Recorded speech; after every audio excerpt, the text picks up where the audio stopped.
So how much in total did my Iceland trip cost? I'm a little nervous to add everything up because there's always the amount you expect to spend, and then it's just like when you add it up, all the little things. It's always the little things, but let's find out. So I actually made a completely separate video covering all the different things I did in case you're wondering what this trip and budget entails. Link for that is in the description. So I live in East Los Angeles. If you have some friends that you can bribe into taking you to the airport, then you can exclude this price. Unfortunately, I have no friends, so that wasn't really an option for me. Unfortunately, like, none of my friends they're not real friends. So our flight we booked about 2 months in advance, and it was $339.98 per person. So if you think about it, that's only about $170 one way to go really far. This was with WOW Airlines. Before going in, I had no idea if WOW Airlines was gonna be absolutely terrible and the plane's gonna be powered off rubber bands, but it was fine. So in the flight, you have to buy your own food, buy your own water. When I was looking, WOW Airlines was like half the price of everyone else. So what do you expect, right? The one thing is that WOW Airlines only includes one backpack. So you'll probably need to have at least one check-in item. Between the two of us, we could have probably just shared one check-in item, but we both just kind of overpacked. So for 2 pieces of luggage, round trip was $283.96. Oh yeah, and in the flight, we spent about $18 in water and snacks. Somebody needs new brakes, can you hear that? So I'm calculating everything out in US dollars. I flew into Keflavik Airport, and that's where I made my first big mistake. If you like to drink, like I do, buy alcohol before you leave the airport. As you're leaving the airport, you're gonna pass through this big store, and that is your last chance to get alcohol at a decent price. Iceland has a lot of weird restrictions on alcohol, and at a grocery store, you can only get beer that's 2.25% alcohol. Anything past that needs to be purchased at a bar, restaurant, or a liquor store. These liquor stores are owned by the government, and they have really restrictive hours, especially if you're out all day exploring Iceland. Here are some prices of liquor at a liquor store. After being shocked at the liquor prices, I went and looked over at the beer, and I was like, oh, this isn't so bad. Then I realized these prices are for individual beers, not 6-packs. It's a little strange how Icelandic beer is way cheaper in Los Angeles than it is in Iceland. Like, this is how much it is for Smirnoff, like the budget vodka. What the fuck?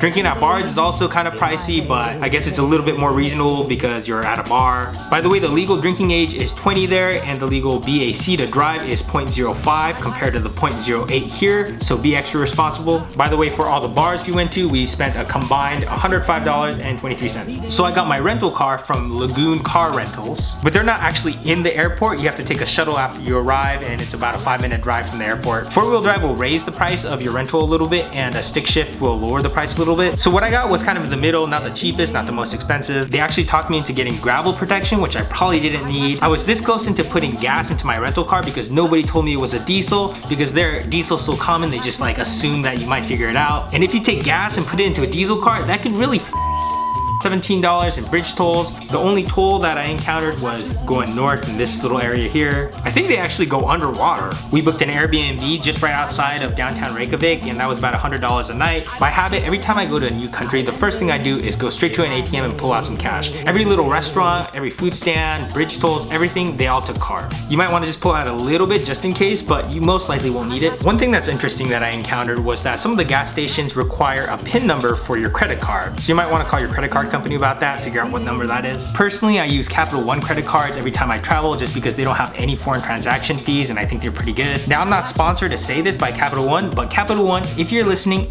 I always hear that I highly resemble Samuel L. Jackson. What's in your wallet? You're probably confused by now at which one's the real Samuel L. Jackson. Well, that's Samuel L. Jackson. Call me Capital One. By the way, you can completely get by only speaking English there. Most of the time we just ate out at wherever we wanted to eat. We're not really fancy people, so we didn't really go to like the high-end places, but most of the meals are anywhere between $30 to $55 for both of us. Occasionally we would go to this store called Hagkup, or however you say it. Hagkup. And that kind of seemed like the local big chain grocery store there. But if you're trying to stay really on a tight budget, you can go to Bonus. They're also like a chain grocery store, but everything seems to be a little bit cheaper. I don't know how much I approve of their logo design, but from what I saw, that seemed to be the cheapest way to get food. Oh, also the tap water is really good in Iceland, so don't buy bottled water, just drink straight from the sink.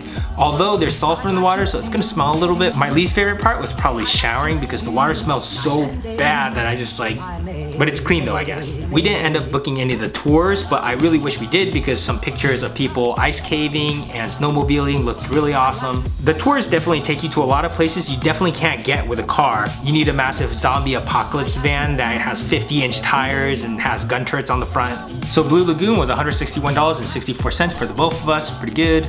We also spent $58.07 on gifts, but realistically it was more gifts for myself, like this Icelandic vodka. It's traditionally distilled and filtered through ancient Arctic lava rocks. I don't really know what that means, but that sounds so cool. I was actually there for 5 nights and didn't get to see the Northern Lights. So hopefully when you guys go, you see it, but there's just no guarantees. One thing you could do to raise your chances of seeing it is to book a seat on the plane that's facing north on your way there or on your way out, because then at least you're over the clouds, so that's not going to be as much of a factor. There are some websites out there that have like a 3-day forecast on how likely you are to see the Northern Lights. Another website you should definitely check out is a site called mustsee.is. It's a pretty cool and informative locals guide to Iceland. Like, this is kind of cool, must see for Game of Thrones fans. How to drink in Iceland on a budget. Iceland is the only country in Europe that bans strip clubs.